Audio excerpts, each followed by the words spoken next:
Hi everybody, it's Pitter the Potter. Hi everybody, it's Pitter the Potter from Maggie Valley, North Carolina.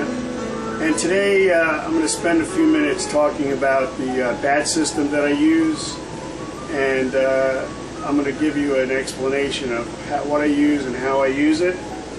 Okay, this is my bat system.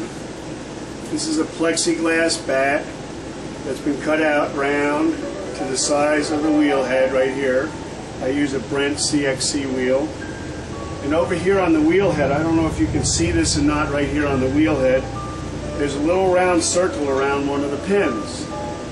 And the round circle on the pin is orientated to this arrow right here that goes on the pin, so that when you put this system on the wheel head, it's always in the same orientation to the wheel, so that when you put the bat into the system, you can make a mark on the bat and it will be a centered pot when you take it off the bat or put it on. But let me explain to you what this is. This is two pieces of plexiglass that are a 1/4 inch thick, two pieces, and then one extra little filler piece here, which you can hardly see, but it's 3 laminated pieces. This is an 1/8 inch, 1/4 inch, 1/4 inch. The 1/8 inch is just to lift it a little higher up so the pins don't come through the hole right here and affect the bat. And then we cut in the center of this bat right here a 9 inch square, and this is what we start to use for a bat. Some of my friends have used another side over here and put a similar type setup of this over on this side and made it a 6 inch square. But in this pottery, we like to try to do everything on the KISS system. KISS system means keep it simple, stupid. So what we're going to do is we only use 9 inch bats here, and they fit very nicely on the shelf, and I'll show you how it sort of works. We take the arrow, which I hope you can see right here, with the hole, and we put it onto the designated pin, and then it sits on the wheel head, as you can see. Okay, and then what we do is we use what's called tempered masonite. Tempered masonite is available in a lot of hardware stores or lumber yards, especially lumber yards that deal with cabinet makers. What this is, it's not regular masonite like you would put up on a board and hang your tools on, or has pegs in it for pegboard holes. This is called tempered masonite. It comes in a 4x8 sheet. It's under usually $20 for a sheet, and most lumber shops that sell this kind of material, and there again I'm warning you, it's got to be tempered masonite, not baked masonite. It's got to be tempered, which makes it quite a bit harder than just the other type of masonite. And usually they have a cutter in the shop that will cut that 48 inch by 8 feet long strip into exact 9 inch squares. They will cut them for you for a nominal fee in most hardware stores that sell this kind of material. If not, you'd have to find somebody with a pretty good saw, or you could do it yourself and cut them into 9 inch squares. As I think my memory serves me correctly, you get approximately 48 bats like this out of one sheet of tempered masonite. The plexiglass doesn't have to be purchased at retail for full pieces.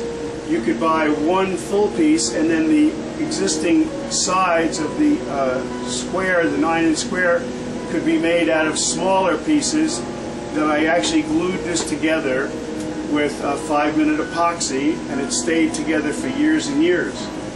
These bats right here are, I know, at least 20 years old, that I've been using for 20 years.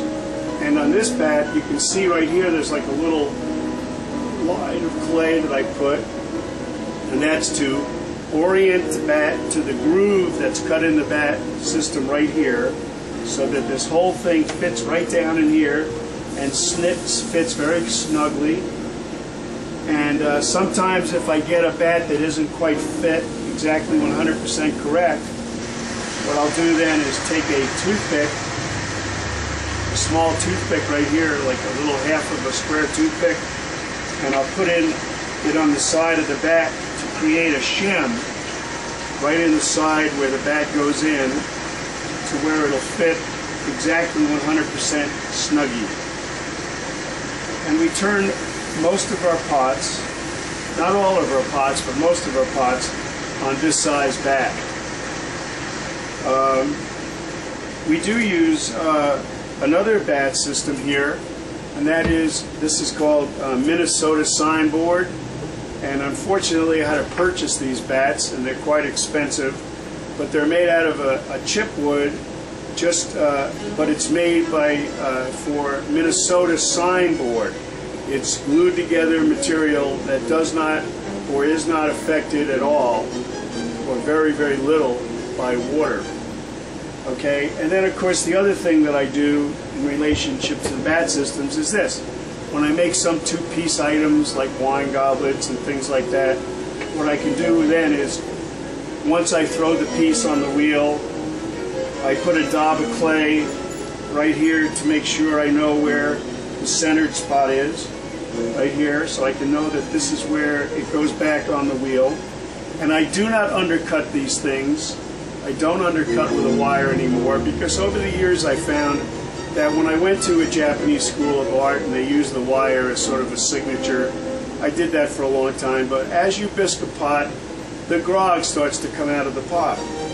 And what happens then is that it's already rough enough without having to cut little grooves in it. So what I prefer to do, considering I sign the bottom of my pots with my name and where the pot was made and the year it was made, and the United States and North Carolina, and I put my mark on it. So I fill up the bottom of the pot quite a bit with my signature and other information that I think is important to the pot.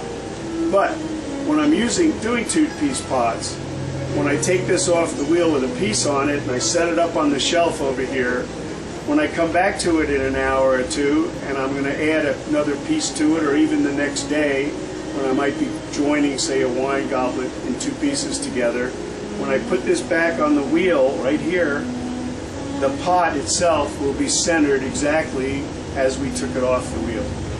And then also in the leather hard stage, we can hold the bat, not so much the pot, when we're attaching handles and things like that in the leather hard stage. And then when it finally pops off the bat without much distortion to the bat itself, we have a very smooth and clean bottom, which I prefer personally, not necessarily using the wire tool. But that's what I feel about it. You have to make up your own mind. But that's basically the two bat systems that we use in the shop. And we've been using this system for over 20 years now, quite successfully. Thank you. It's Pitter the Potter, Maggie Valley, North Carolina, pitterthepotter.com.